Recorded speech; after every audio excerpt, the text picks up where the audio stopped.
My name is Kaja. I come from Slovenia. I'm currently a university student at the University of Graz in Austria, and I study transcultural communication.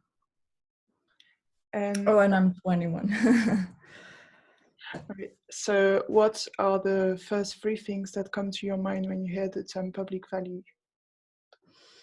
For me, I think it's obligations and society and rights.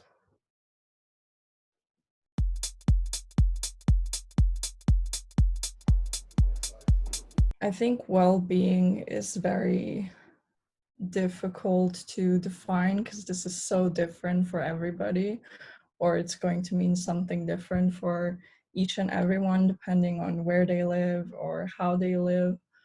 I would say it's like a state of feeling good and feeling secure wherever you just are right now, or that you're feeling secure about just one thing like your job or your schoolwork or whatever. And with achieving it as well, I think it's very different for everybody. But the one thing I would say that's really common is that you have to work for it, like for your well-being, whether it's, I don't know, getting a job or working on your mental health, anything like that. Yeah. And what about your own well-being? Like I said, I think it would be that I feel secure in what I'm doing and that I feel sure, but also physically with my health and with my mental health as well. And now, how would you define your community's well-being? Depends on what you think a community is. For some, it's like a small group of people in their neighborhood or their extended family. For me, community is like our whole region, basically. And for me, it's that you work together and that you solve problems and difficulties together rather than that you do it on your own. And when you're making any decision, that you always think about how it's going to affect others and not just yourself. And how would you define your country's well-being? For my country, I think it's also um, informing its citizens about decisions, why they're being made, and how they benefit us. And for example, for Slovenia specifically, it would be to change some of the systems that are in place right now. For example, the healthcare system is really bad. And yeah, I mean, there are, of course, a lot of things that would need to change. It's just that that you make informed decisions that really are based on facts.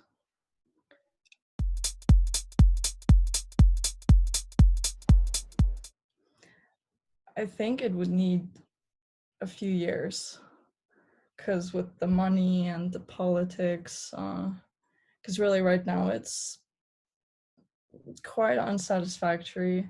So it would take years because a lot of things would have to change, and people's views and the way they live would have to change as well.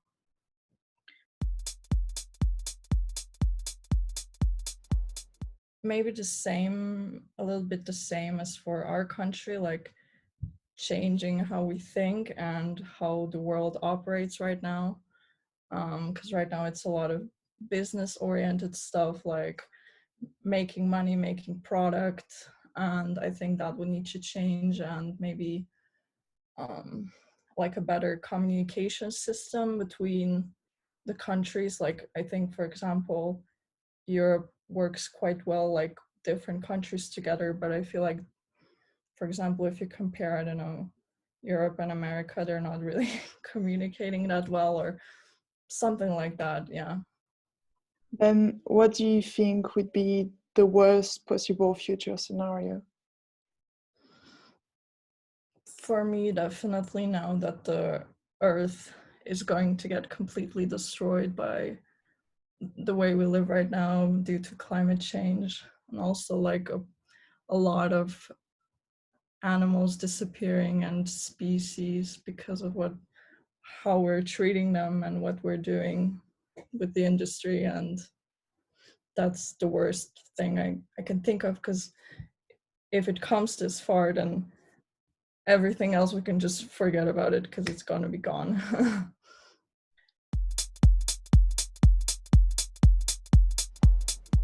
Ideally, that the world doesn't end due to climate change. And like I mentioned before, yeah, some systems changing, how we're thinking, maybe that it doesn't come to any more wars in the future. All right. Then where do you see yourself in 5 years? I see myself working somewhere, hopefully in the field that I'm studying in right now, and traveling the world, maybe living somewhere else, making new experiences, something like that. What would you need to get to this point?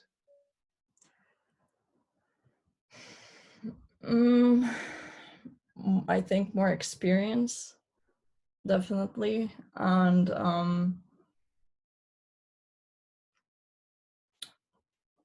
yeah, finishing university as well, and just a bit of luck. And it depends on the current situation as well, like as we've seen now, a lot of people losing jobs or not doing what they're supposed to be doing because they can't. And if everything after that is going to change like that, then we have to really rethink everything.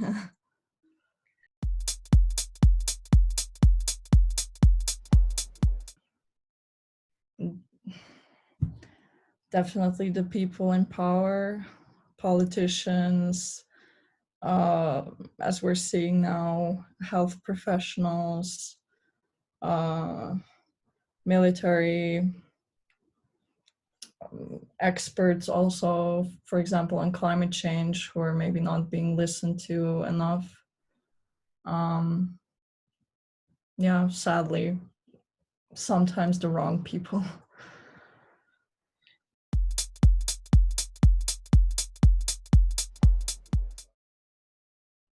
Difficult question. I mean, it depends on which generation you're looking at as well. I feel like youth is not being listened to enough, while the older generation is being listened to more. And basically, we're the ones who are going to decide what's going to happen, and not the people who are maybe older right now. Sadly, that's how it works.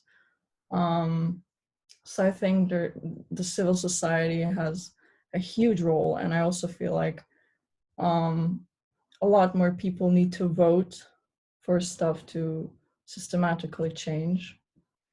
I don't know if that answers your question. What could the youth do apart from voting to get its voice heard?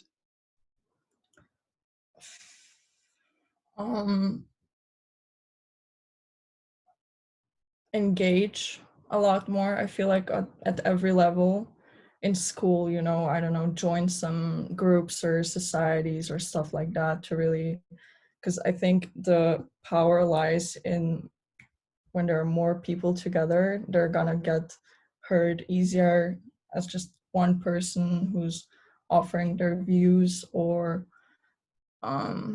maybe doing some charities work as well would help.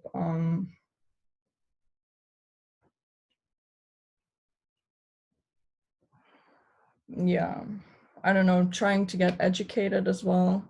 Getting a degree, whether it's just like being a nurse or being a professor, I don't know, it doesn't matter. Yeah, working together and keeping an open mind. And do you feel listened to as a person? Uh, yes and no.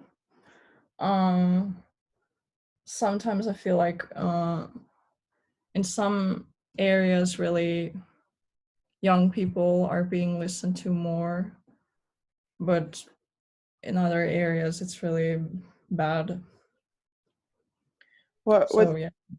what do you think are preconditions for inclusiveness? Uh,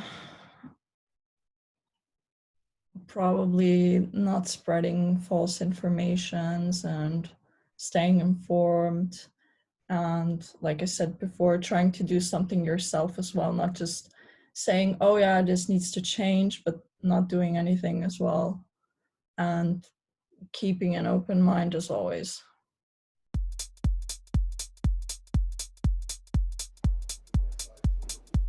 I would say mostly no. I know a bit of how living in Africa is because my aunt lives there, but she's old and she's white, so that that is a very small and kind of privileged view of Africa. Um, so of course her experience is completely different from being young or being old and black in Africa. And of course she lives in the south, so um, that's really just one part. I mean, mm, I know a bit about education, and um, I know they struggle with poverty and some like belief systems that they have in place in politics and money, but I don't know enough. So I would really need to educate myself more on the African experience or living in Africa.